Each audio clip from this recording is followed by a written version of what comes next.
सियासत में अपराधी और नेताओं के गठजोड़ के मामले कई बार सामने आए हैं। जब भी आरोप लगता है तो सत्ता पर बैठे जो लोग होते हैं उनके ऊपर अपराधियों को संरक्षण देने का आरोप लगता है, लेकिन जब पुलिस और सत्ताधारी दल, सियासत करने वाले लोग के साथ गठबंधन की बात सामने आती है तो कोर्ट भी आश्चर्यचकित हो जाता है।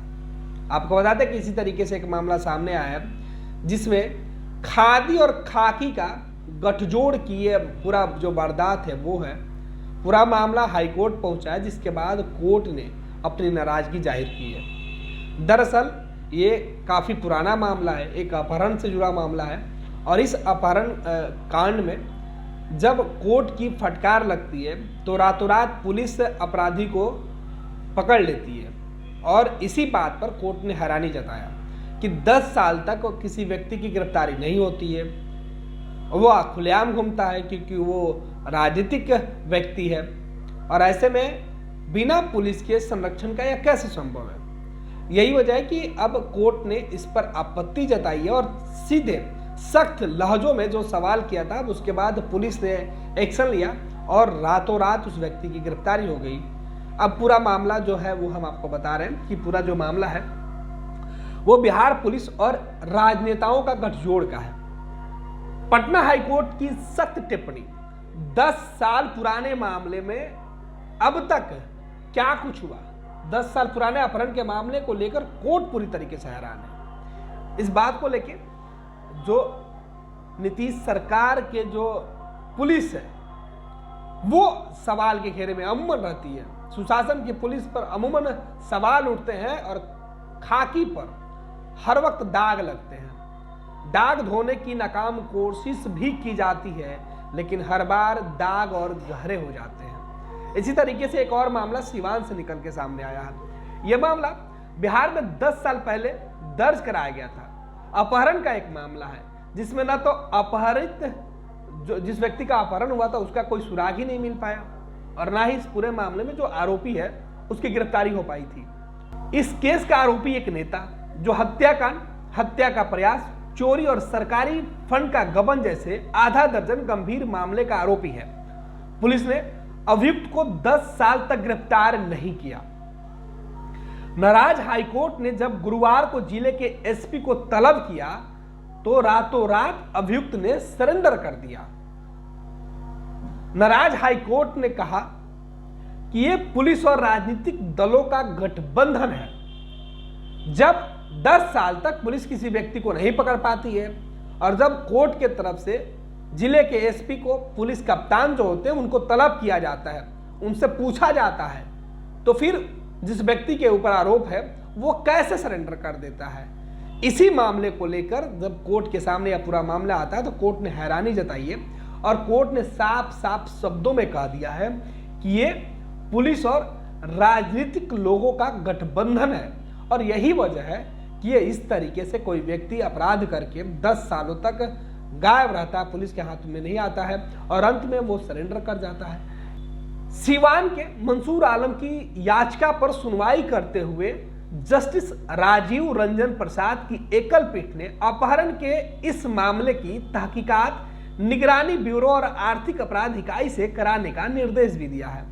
बिहार पुलिस के अलावा जो दूसरी जांच एजेंसियां हैं उनको अब इस पूरे मामले की जांच के आदेश दे दिए गए हैं।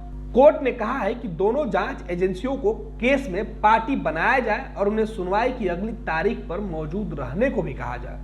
ये बड़ा मामला है। कोर्ट ने कहा है कि जो जांच एजेंसियां हैं इन दोनों को ही इस पूरे मामले में पार्टी बना लिया जाए और ये लोग अगली सुनवाई में खुद हाजिर हो। मामला सिवान जिले का है। 10 साल पहले अपहरण का एक केस सिवान के बसंतपुर थाना के अंदर 2012 अगस्त के महीने में हुआ था। प्राथमिकी दर्ज होने के 10 साल बाद भी सिवान पुलिस ने न तो अपहृत बच्चे का कोई सुराग लगा पाई और न ही इस मामले में नामजद अभियुक्तों की गिरफ्तारी कर पाई। इस केस का नामजद अभियुक्त एक स्थानीय नेता है। पुलिस ने उसके खिलाफ कोई कार्रवाई नहीं की। इस मामले में पुलिस के रवैया देखकर हाई कोर्ट भी हैरान है। इस मामले की सुनवाई 30 नवंबर को हुई थी। जस्टिस राजीव रंजन प्रसाद की बेंच ने 1 दिसंबर को सीवान के एसपी को कोर्ट में हाजिर होने का आदेश दिया। इसके बाद गुरुवार को सीवान एसपी ने कोर्ट में पेशी दी और बताया कि इस मामले के नामजद आरोपी ने आत्मसमर्पण कर दिया है। नाराज कोर्ट ने पूछा कि इतने सालों तक आरोपी को गिरफ्तार क्यों नहीं किया गया, क्यों नहीं दबिश दी गई, क्यों नहीं दबाव बनाया गया कि वो गिरफ्तार उसको किया जाए या फिर वो बहुत पहले समर्पण कर दे। इस मामले को लेकर कोर्ट ने अपनी नाराजगी जाहिर की। उसके बाद सीवान के एसपी की तरफ से कोई जवाब नहीं दिया गया। जो ठोस जवाब है वो एसपी साहब नहीं दे पाए। कोर्ट इस पूरे मामले को लेकर या जो जवाब एसपी साहब दे रहे थे इस पर हैरान थी। कोर्ट ने हैरानी जताया। अब आपको बता दें कि इस बीच याचिकाकर्ता के जो वकील हैं अजीत सिंह ने कोर्ट को बताया कि नामजद अभियुक्त राजनीतिक व्यक्ति है, स्थानीय नेता है। पुलिस ने उसे खुला घूमने की छूट दे रखी थी। उन्होंने आरोप लगा दिया एट ए टाइम पुलिस के ऊपर कि भाई पुलिस ने छूट दे रखी थी और इस वजह से इस तरीके से वो 10 सालों से खुलेआम घूम रहा था और अपहरण के मामले और कई अन्य जो संगीन मामले हैं इस मामले में आरोपी होने के बावजूद भी पुलिस उसे गिरफ्तार नहीं कर पा रही थी। जब हाईकोर्ट ने एसपी को तलब किया तब मुख्य अभियुक्त ने सरेंडर कर दिया। अब जो एडवोकेट है उन्होंने कई आरोप लगा दिए इसी मामले को लेकर। पुलिस राजनीतिक छवि वाले अभियुक्त से मिली हुई है। जो एडवोकेट है उन्होंने कहा कि पुलिस राजनीतिक छवि वाले व्यक्ति से मिली हुई है, उनके ऊपर 1 दर्जन से ज्यादा मामले हैं, उसके बावजूद भी उनकी गिरफ्तारी नहीं हो पाई और अंत में वो सरेंडर कर दिए। उनके ऊपर नल जल योजना में गड़बड़ी के भी आरोप लगे हैं कि उसमें भी उन्होंने गड़बड़ी किया है। ये तमाम जो आरोप कोर्ट रूम के अंदर भी लग रहे थे। इसके बाद कोर्ट इस पूरे मामले को लेकर काफी हैरान रही। कोर्ट ने कहा कि पहली बार देखने और सुनने से ऐसा लगता है कि ये पूरा मामला पुलिस और जो राजनेता इनके गठबंधन का है और उसके बाद नेक्सस राजनेताओं का नेक्सस मानते हुए मामले की जांच निगरानी ब्यूरो और दूसरी जांच एजेंसियों से कराने का फैसला लिया। इस मामले पर अगली सुनवाई अब 8 दिसंबर को होगी। उस दिन सीवान के एसपी को भी कोर्ट में फिर हाजिर रहना होगा और कोर्ट ने निगरानी ब्यूरो और आर्थिक अपराध इकाई को भी इस दिन तलब किया है।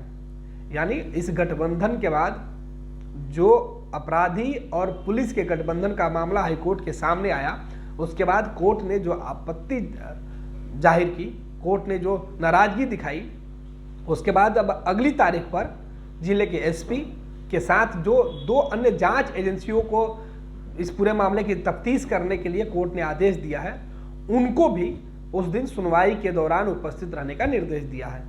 तो पूरा मामला सीवान का है, अपहरण का एक मामला। 10 साल में कोई व्यक्ति गिरफ्तार नहीं होता है और जब हाईकोर्ट से तलब किया जाता है एसपी को तो रातों रात कैसे वो अपराधी सरेंडर कर देता है। इसी मामले को लेके यह पूरा मामला है और कोर्ट ने कहा है कि अपराधी और पुलिस दोनों का जो नेक्सस है वो चल रहा है और ये हैरानी की बात है।